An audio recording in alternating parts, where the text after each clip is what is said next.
বাবু আপনার কাছে আসবো। আপনি বলছিলেন যে জলস্তর এই যে মাতলা নদীর ওপর যে ছবিটা আপনি দেখাচ্ছিলেন কিছুক্ষণ আগে, মানে বেশ ভয় পাওয়ার মতো অবস্থা, যে প্রায় কত ফিট পর্যন্ত এই জলস্তর বাড়তে পারে বলে মনে হচ্ছে মাতলা নদীতে? অ্যাকচুয়ালি দেখুন, আমি একটু আগে ম্যাপে বুঝিয়েও ছিলাম আপনাদেরকে যে এই যে সাইক্লোনটা এগোচ্ছে ভূমিভাগের দিকে, একে বাঁ দিক এবং ডান দিক থেকে দুটো আলাদা প্রেসার বেল্ট একে টেনে রেখেছে। কিন্তু ল্যান্ডে যেই পড়বে সঙ্গে সঙ্গে ল্যান্ডের সঙ্গে প্রচণ্ড পরিমাণে ট্রানজিশন হবে এনার্জির, তার ফলে কিন্তু আলটিমেটলি দুটো যে চাপ বলয় যেটা টেনে রেখেছে সেটা দুর্বল হবে, কিন্তু সাইক্লোনের শক্তি বাড়তে শুরু করবে। অর্থাৎ আমরা অন্যান্য সাইক্লোনের ক্ষেত্রে যেটা দেখি ল্যান্ড ফলের সময় ম্যাক্সিমাম স্পিডটা থাকে, এটা কিন্তু ল্যান্ড পুরোপুরি ল্যান্ডে ঢুকে যাওয়ার পরে তার স্পিড বাড়বে। সেই জন্য মানে ভোরবেলা রাত্রি 3টের পর থেকে দেখা যাবে প্রচুর পরিমাণে ঝড়ের গতিবেগ বাড়তে শুরু করলো। ঝড়ের এই গতিবেগ যখন বাড়ছে তখন ঝড়ের সেন্টার কিন্তু ভেতরে, ফলে ফুল রোটেশনটা চলছে জলের উপরে। এই জলের উপরে যখন রোটেশনটা চলে তখন প্রচণ্ড পরিমাণে একটা ঘর্ষণজনিত বল কাজ করে।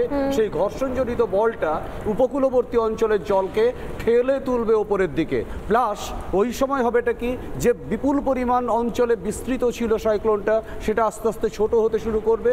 ফলে সাইক্লোনের মধ্যে যে মেঘ আছে সেই মেঘটা ঘনীভূত হতে শুরু করবে এবং তার ফলে সেই ঝড়ের অবঘাত শক্তিটাও বাড়বে, যেটা জলকে টেনে তুলতে সহায়তা দান করবে।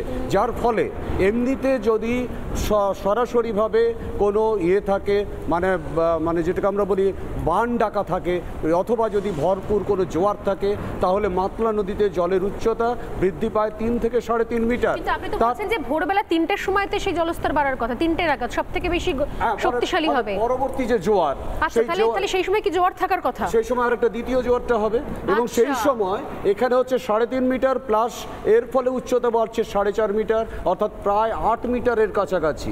যার মানে অ্যাভারেজ 24 থেকে 25 ফিট পর্যন্ত জলস্তরের উচ্চতা বাড়তে পারে।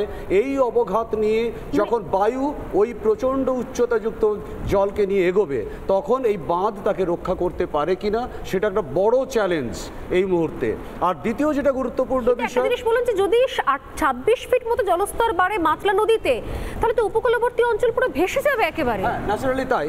আর দ্বিতীয় যেটা গুরুত্বপূর্ণ বিষয়, এই প্রত্যেকটা যে টাইডাল ক্রিক, এই টাইডাল ক্রিকগুলোতে আপনারা জানেন বর্তমানে সবচেয়ে বড় সমস্যা হচ্ছে দ্রুত গতিতে জোয়ারের জল ঢোকে, কিন্তু জোয়ারের জল ফেরে না সহজে।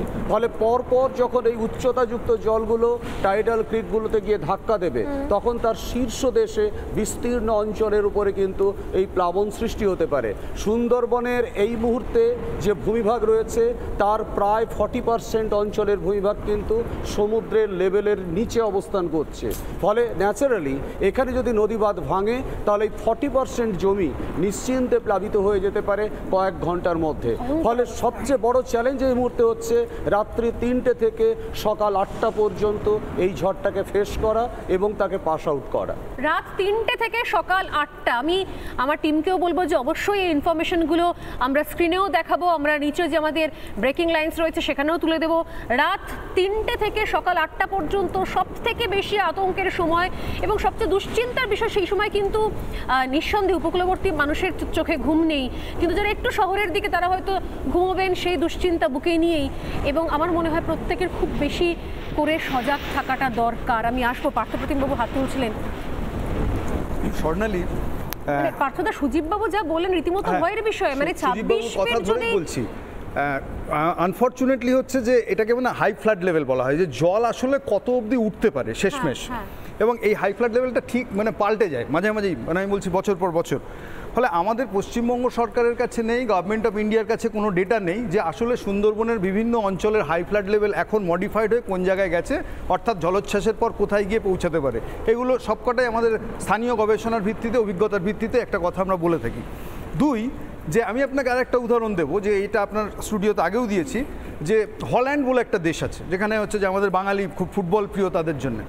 হল্যান্ড গোটা দেশটা হচ্ছে যে মিন সি লেভেল থেকে হচ্ছে যে নিচে, এবং হল্যান্ডকে বাঁচিয়ে রাখার জন্য মাল্টিলেয়ার ডাইক, সমুদ্রের বাঁধ, আমরা যেটা নদীবাঁধ বলছি, হল্যান্ডের গল্প পড়েছিলাম। ফলে সেই হল্যান্ডে, এবং আমি আপনাকে একটা ইন্টারেস্টিং গল্প বলতে পারি। আমি একসময় বার্লিন থেকে একটা ট্রেনে যাচ্ছিলাম আমস্টারডাম, আমার সহযাত্রী তার সাথে ট্রেনে গল্প করতে করতে যাচ্ছি, তিনি ডাচ ছিলেন। ফলে তাকে সে আমাকে বলছে যে সেকেন্ড ওয়ার্ল্ড ওয়ারের সময় কেন জানেন আমরা কোনো পক্ষ অবলম্বন করিনি। আমি বললাম যে কেন? উনি বললেন যে আসলে আমাদের একটা ভয় ছিল যে গোলা বারুদ দিয়ে যদি কখনো আমাদের এই ডাইকটাকেও ফাটিয়ে দেয় তাহলে হচ্ছে গলগল করে গোটা দেশের মধ্যে সমুদ্রের জল ঢুকবে এবং আমরা মাঠে মারা যাব। ফলে সেই কারণের জন্য ওরা একটা ডাইক না, আপনি দেখবেন মাল্টি লেয়ার সমুদ্রের বাঁধ ছিল। আমাদের সুন্দরবনের ক্ষেত্রে এক্স্যাক্টলি সেটাই দরকার, যে একটা বাঁধ যেটা আউটার বাঁধ, সেটা প্রফেসর ভান্ডারী যেটা বলছিলেন that must be eco friendly সেই জায়গাটায়, কিন্তু তারপরে ইনার বাঁধ যেগুলো আছে তারপরে জল উপচে যদি চলে আসে সেই বাঁধ আটকানোর জন্য আরও পোক্ত বাঁধ আমাদেরকে ভাবতেই হবে। এবং আপনাকে এই মাল্টিলেয়ার বাঁধের পরিকল্পনা এখনও যদি না করেন, আমি বলছি যে একটার পর একটা ঝড় যাবে। আপনি সন্ধ্যেবেলাতেও যে কথা বলছিলেন যে তাহলে আমি বলবো যে এই পৌষ মাস এই মানুষগুলোর জীবনে কোনো দিন কাটবে না, এবং এই জল যত ঢুকবে তত এইখানকার আরও অন্য বিপদ বাড়বে ইকোসিস্টেমে। একটা হচ্ছে স্যালিনিটি, মানে এমনিতেই আপনি সন্দেশখালি নিয়ে অনেক কিছু করেছেন প্রোগ্রাম, ফলে এই নোনা জল ঢুকবে, ঢোকার পর এই যে এরা যতদিন থাকবে আপনার 3টে বছর চাষ হবে না, আপনার প্রথম 4-5 মাস হচ্ছে যে পানীয় জল যেটা আছে মিষ্টি জল সেটা খুঁজে পাবেন না, স্যালিনিটি ইন দ্য ওয়াটার বাড়বে। তাই না, আমি তো বলছি তাহলে তো ইন দ্যাট কেস মানে আমাদের দক্ষিণবঙ্গের, মানে আমি বলিনি যে সাউদার্ন পার্ট যেটাকে আরো বেশি সেখানে আবাসন হচ্ছে, এই হচ্ছে একের পর এক, যেগুলো যত বেশি আমরা মোহনা নদী মানে দক্ষিণবঙ্গের দিকে যাচ্ছি, তাহলে তো সেখানে জলস্তরের সঙ্গে তাহলে নোনা জল মিশবে, মানে একটা বড় সড়ো অভাব হয়ে যাবে পানীয় জলের, একটা ভয়ঙ্কর জায়গায় দাঁড়িয়ে আছি আমরা। এবং এই সমুদ্রের জলস্তরে, এবং এখানে যতই পুরসভা থেকে বলুক যে কোনো কিছুই ম্যাজিক না, আমার মনে হয় যে এই সব কিছুর জন্য আলাদা করে কোনো রিসার্চ টিম থাকা উচিত ছিল, যে কোন জায়গায় কি হবে না হবে। একটা পরিকল্পনা তো থাকবে স্বর্ণালী, অন্তত পক্ষে এমন একটা পরিকল্পনা দপ্তর থাকে, একটা প্ল্যানিং বলে বস্তু থাকে একটা সরকার পরিচালনার ক্ষেত্রে, সেটা যদি না থাকে, এবং আমি বলছি কোথাও না কোথাও আপনাকে ইন্টিগ্রেট করতে হবে। প্রফেসর ভান্ডারীও বলছিলেন এই কথাটা, আমি সহমত।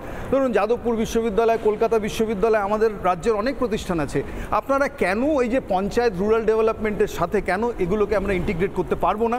একটা নদী বাঁধ পোক্ত তৈরি করা এখন আমাদের হাতে যা টেকনোলজি আছে, এটা রকেট সায়েন্স নয়, প্রশ্নটা হচ্ছে সদিচ্ছা। আপনি একদম প্রশ্নটা হচ্ছে অর্থ বরাদ্দের। একদম এটা এই জায়গা থেকেই আমি আসবো, আমি দুজনের কাছে আরও একবার আসবো, আমি পার্থবাবুকে এরপর ছেড়ে দেবো। তবে তার আগে খুব গুরুত্বপূর্ণ যে আপডেটগুলো না দিলেই নয়, সেই গুরুত্বপূর্ণ আপডেট এবং ফটাক নিউজ নিয়ে আমি সরাসরি চলে যাব রুমকির কাছে। রুমকি রয়েছেন আমাদের সঙ্গে এবং খুব ঝটপট বেশ কিছু গুরুত্বপূর্ণ খবর, বেশ কিছু গুরুত্বপূর্ণ আপডেট আমি দেখে নেব, তারপর আমি আবারও আসবো আমাদের এই আলোচনায় লাইভ আপডেটে।